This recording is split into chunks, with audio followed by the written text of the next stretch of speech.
Welcome, ladies and gentlemen, to the 2012 December 19th press conference with Chris Hadfield. Before we begin, let me give you a little information on Chris Hadfield. Colonel Hadfield was born on August 29, 1959, in Sarnia, Ontario, Canada. However, he was raised in Milton, Ontario, where he met his wife, Helen, and currently lives with her and their 3 children. From an early age, he showed signs of wanting to leave the earth. He showed tremendous talent in the air at age 15 and 16, winning many prizes. He joined the Canadian Armed Forces at age 19 and underwent basic flight training, being named overall top pilot in 1980 and overall top graduate in jet training in 1983. Over the next 25 years, Hadfield had held various positions with the Canadian Air Force, USAF, CSA, and NASA. In 1995, Hadfield became the first Canadian on MIR. During his trip, they transferred 1,000 kilograms of food, water, and scientific supplies. Hadfield was the first Canadian to operate the Canadarm in orbit. But of course, he is most famous for being not only the first Canadian, but the first human to regularly have two-way communication with millions of people from Earth while living in space. In the past, people like Neil Armstrong had to be content with broadcasting short snippets that could be broadcast to TVs. Everyone remembers the iconic speech, "That is one small step for man, one giant leap for mankind." But did you ever wonder what else Neil Armstrong was thinking at the time, or had any questions about what's it like in space, or how do they do that or this? Armstrong made many comments on his return to Earth, but luckily we don't have to wait that long to know what our guest speaker is thinking.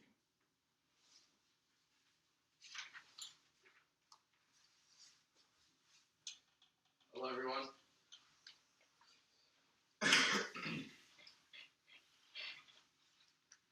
Neil Armstrong described the moon as magnificent desolation. Do you find yourself lonely in space, or were you kept busy responding to all the requests from Earth?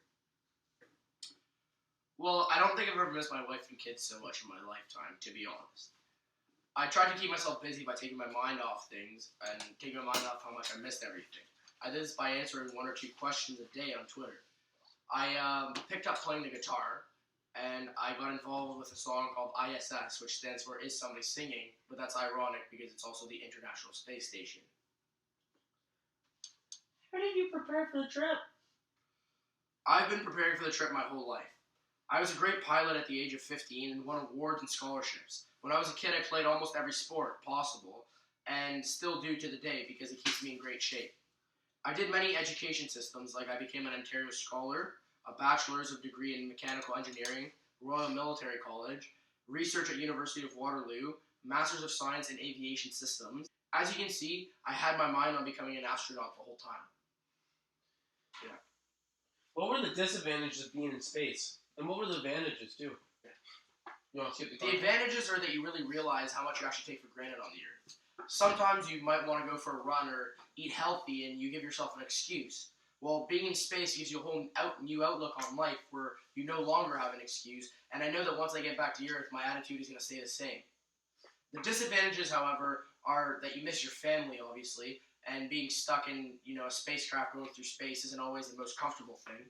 And also, gravity is a big disadvantage. Imagine a world where everything is the opposite of what it's like on the Earth. What was your favorite moment? Probably liftoff. There's no feeling like it, all extremely unique. I don't know if it is because you lose control and feeling that all the work I've done in my life and goal dream will come true. Do you think astronauts in the future will do what you did to stay connected to the Earth? I hope so. I think they will because it makes life not nearly as lonely and boring. And it's kind of fun. I never knew my country cared so much about space and have so many food questions. One of my last questions is, why did you shave your mustache?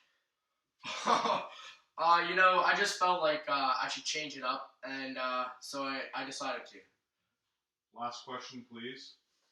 Chris, when you get back, will you retire or will you go back up to space? I'll have to talk to my family and see what their plan is, but I don't plan on going back up anytime soon.